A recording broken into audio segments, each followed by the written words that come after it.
Welcome to Giants Baseball 101. I'm Gabe Vaughn, your host. 13-2, the win over the Rockies today. That is incredible. Over the past 3 days, including today, the Giants have scored more than 7 runs, at least 7 runs. They've just been an incredible offensive team lately. And we hope that carries over into the season. I actually want to discuss the pitching first. For the sake of order, I will do the pitching first, then we'll get to the hitting. Alex Wood, I feel good about his start. 2 runs, 4.1 innings. And who knows, if he had been allowed to go longer, he might not have given up any more runs. It might have been a really good quality start. I think it's just he's not fully stretched out yet. And hopefully this will be the last start that he needs to really bridge that gap to being the starter who can throw 6 or 7, or maybe on occasional really good days where your pitch count's low, 8 or even 9 innings. That's what we want. So I feel good about that. Jacob Junis went 3 scoreless innings. That's going to be incredibly valuable. He's, I think, almost certain to make the big league roster because he's made a better bid, as far as I know, than Sammy Long and Tyler Beede to be that kind of bulk innings guy, the guy to handle the middle innings, can pitch like 2 or 3 of them, and hopefully more if necessary. And the main question would be, should one of the starters get injured once the season gets underway, is Junis going to be able to immediately take over that spot in the rotation, or would he need to be stretched out as a starter? He's been a starter before, but sometimes that happens to a pitcher. He loses his starting capabilities when he's deployed just as kind of a long reliever, especially a fairly short one. And long relievers, usually they're not pitching 6 innings per appearance, although it happens occasionally. You'll get a long reliever into the game. He'll pitch 5 or 6 innings, just not very much. So that's the question with Jacob Junis. Would he be able to take a spot in the rotation? Either way, his multi-inning capabilities are going to come in very handy, even if it were, say, a bullpen day someday. He'd pitch a few of those innings, and the rest of the bullpen would hopefully handle the rest. And if he could pitch effectively, then, well, that's could maybe be a third of the workload for the game right there.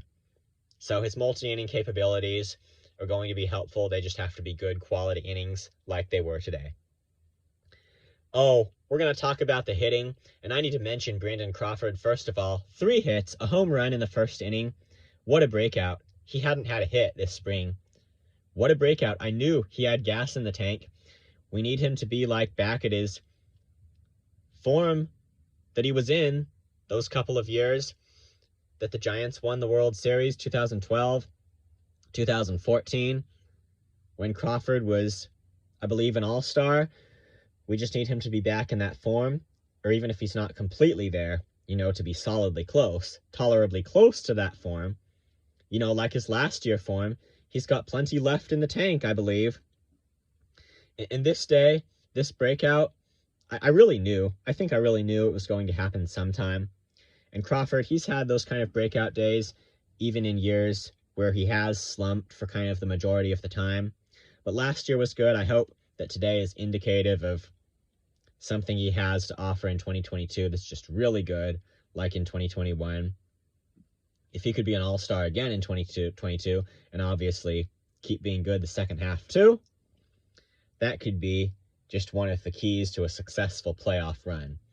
Mauricio Dubon, man, he's a young prospect that's turning out. I would consider a prospect to be any player who a team has reasonable future, above average hopes for, but who has not established his spot on the team at that time. And in 2021, Dubon did struggle.